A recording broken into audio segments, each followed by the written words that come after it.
एक नगर में एक आत्मदेव नाम के ब्राह्मण और उनकी पत्नी धुंधी रहते थे। ब्राह्मण की कोई संतान नहीं थे, यद्यपि वो बहुत धनवान थे, लेकिन उनकी कोई संतान ना होने के कारण बहुत दुखी रहते थे। लेकिन उनकी जो पत्नी थी वो उसको जरा भी दुख ना था। वो तो एकदम घर घर कलेश करवाने वाली स्त्री थी। सुबह से लेकर शाम तक के सब जगह पे कलेश ही कलेश सबके घर में करवाती रहती थी। आत्मदेव बहुत दुखी थे। दुखी होकर के जा करके एक गाय ले आते हैं कि चलो अपनी संतान नहीं हुई तो क्या हो गया, गाय की संतान होगी तो हम उसे अच्छे से पालेंगे, बड़ा करेंगे। लेकिन वो गाय पता चलता है कि बांझ है, बच्चा नहीं दे सकती। फिर वो जा करके एक पौधा ले आते हैं, पौधा लगा देते हैं कि चलो इसको बड़ा करूँगा, वो भी मुरझा जाता है। फिर आत्मदेव बहुत निराश हो जाते हैं और चले जाते हैं वन में आत्महत्या करने के लिए। वहाँ एक उनको सन्यासी महाराज मिलते हैं। वो बोलते हैं, सन्यासी महाराज बोलते हैं कि अगले 7 जन्मों तक तुम्हें कोई संतान प्राप्त नहीं होगी, कोई योग नहीं है। लेकिन आत्मदेव तो मानने वाले नहीं थे। वो सन्यासी महाराज से जिद करने लगते हैं, मुझे पुत्र चाहिए। तो वो बोलते हैं कि ठीक है, मैं तुमको एक फल देता हूँ, अपनी स्त्री को दे देना, उससे तुम्हें एक विद्वान और ज्ञानी पुत्र प्राप्त हो जाएगा। तो वो फल लेकर के सन्यासी देव आते हैं और चुपचाप अपनी पत्नी को ये फल देते हैं और कहते हैं खा लो, इससे हमें संतान हो जाएगी। और फिर कहीं चले जाते हैं। लेकिन धुंधली तो बहुत ही चतुर होती है, वो ये फल खाती नहीं है। एक दिन रो रो करके अपनी पड़ोसन से किसी कहती है कि पता नहीं किस साधु ने मेरे पति देव को ये फल दे दिया और उन्होंने मुझे खाने के लिए बोला है। अगर ये फल खाया तो मैं गर्भवती हो जाऊँगी, फिर तो मैं बीमार हो जाऊँगी, ना कहीं चल पाऊँगी ना फिर पाऊँगी। फिर मैं घर का काम कैसे करूँगी, कौन करेगा मेरे घर का काम? कहीं डाकुओं ने आक्रमण कर दिया तो मैं कैसे भागूँगी? ये सब सोच सोच के बहुत दुखी हो रही होती है। तो उसकी बहन आती है और वो बोलती है, तो चिंता मत कर, ये फल गाय को खिला दे, मेरी संतान होने वाली है, वो मैं तुझे दे दूँगी और तू मेरे पति को थोड़ा धन दे देना। वो कहती ठीक है।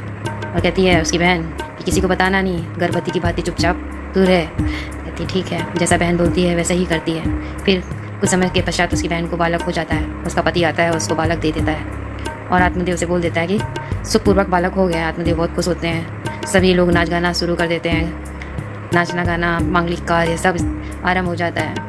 आत्मदेव बहुत खूब प्रसन्न होते हैं। उसी समय उनकी गाय एक बच्चा देती है जो दिव्य होता है, जिसके गौ की जैसे कान होते हैं, शरीर मनुष्यकार होता है। वो बच्चा सुंदर, निर्मल और सोने की तरह होता है, सोने की काया की तरह। देखकर लोगों को बहुत आश्चर्य होता है। बड़ी दूर दूर से लोग देखने आते हैं दिव्य बच्चे को। आत्मदेव भी बहुत सुखी होते हैं। सभी लोग बोलते हैं कि आत्मदेव का भाग्योदय हो गया है। धुंधली अपने बच्चे का नाम धुंधकारी रखती है और आत्मदेव गाय के बच्चे का नाम गौकर्ण रखते हैं। दोनों बालक बड़े हो जाते हैं, जवान हो जाते हैं। धुंधकारी तो दुष्ट कर्म वाला निकलता है, लेकिन गौकर्ण विद्वान और ज्ञानी बनते हैं। वो संन्यास ले लेते हैं और धुंधकारी चोरी चकारी करता, लोगों को दुख देता, बच्चों को मार डालता, लोगों के घर में आग लगा देता, सारे दुष्ट काम करता था। ये सब देख करके माता पिता बहुत दुखी थे। लेकिन क्या करते हैं, धुंधली हर बार उसको बचा लेती थी, डांट भी नहीं खाने देती थी बचपन से ही, तो वो दुष्ट निकल गया। मेरे कुछ दिनों के बाद अपने माता पिता को भी मारने लगा, सारी संपत्ति नष्ट कर डाली। फिर पिताजी बहुत दुखी हुए और गौकर्ण से पूछा क्या करूं मैं? तो गौकर्ण ने बोला, पिताजी आप वन चले जाएं, वहाँ पे तपस्या करें, भगवान की सेवा करें। तो अपने पुत्र की बात मान करके वो वन चले गए और वहाँ जाके श्री कृष्ण भगवान की आराधना करने लगे। पिताजी के चले जाने के बाद धुंधकारी और धुंधी घर में रह गए थे। एक दिन धुंधकारी ने अपनी माँ को खूब मारा पीटा, बोला बता धन कहाँ छुपा के रखा है, बता नहीं तो जलती हुई लकड़ी से तेरे अंग भंग कर दूंगा। धुंधी बहुत ही निराश हुई और आधी रात में उठ करके उसने कुएं में कूद करके अपनी आत्महत्या कर ली। अब धुंधकारी अकेला हो गया था और वो घर में 5-5 वेश्याओं को लेकर के आ जाता है और उन्हीं के साथ रहने लगता है। उनके खान पान, उनकी जो ज़रूरी चीज़ें वो सब लाने के लिए वो और ज़्यादा चोरी चकारी करने लगता है। एक दिन तो राजा के यहाँ से खूब सारे आभूषण ले आता है, खूब सारा धन ले आता है। ये सब वेश्याएँ देख करके सोचती हैं कितना सारा धन है, इतने सारे आभूषण हैं, हम लोग अपने आपस में बांट लेते हैं और धुंधकारी को ख़त्म कर देते हैं। फिर धुंधकारी रात में सो रहा था तो 5 वेश्याओं ने उसके गले को कस दिया रस्सी से। तब भी उसके प्राण नहीं निकल रहे थे तो उसके मुंह में जलते हुए अंगारे डाल दिए, जो कोयले के अंगारे होते हैं वो डाल दिए, जिससे धुंधकारी तड़प के मर गया। फिर जब भी कोई भी पूछता धुंधकारी के बारे में तो वो वेश्याएँ बोल देती, वो धन कमाने के लिए गए हैं, जल्दी ही आ जाएंगे। इस तरह से वो वहाँ से भाग गई। जब गौकर्ण को पता चला कि आत्मदेव है नहीं और धुंधकारी मर गया, माँ भी मर गई, तो फिर उन्होंने धुंधकारी का अंतिम संस्कार किया, गए श्राद्ध किया। फिर एक दिन घूमते घूमते वो अपने नगर आए तो सोचा कि चलो घर पे ही रह जाता हूँ। तो जब घर पे रहने के लिए गए तो रात में वो उनको डरावने डरावने रूप दिखाने लगा। तो गोकुल ने पूछा तुम कौन हो और मुझे इतने डराने वाले रूप क्यों दिखा रहे हो? तो प्रेत आत्मा बोली कि ये मैं हूँ और मेरी तड़प तड़प के मरने के कारण मैं प्रेत बन गया हूँ, मुझे इस प्रेत योनि से छुटकारा दिलाइए। तो फिर गोकुल महाराज बोलते हैं कि मैंने तो श्राद्ध भी तुम्हारा कर दिया, अंतिम संस्कार भी कर दिया, फिर भी तुम्हारी आत्मा को मुक्ति नहीं मिली?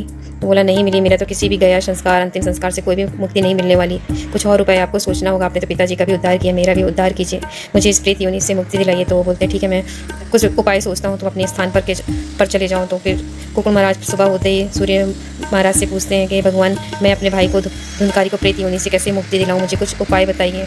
तो सूर्य भगवान बोलते हैं कि तो गोकुल महाराज से सूर्य भगवान ने कहा श्रीमद् भागवत महापुराण का आयोजन करूं, उससे मुक्ति संभव है, तुम उसका सप्ताह पारायण अनुष्ठान करो।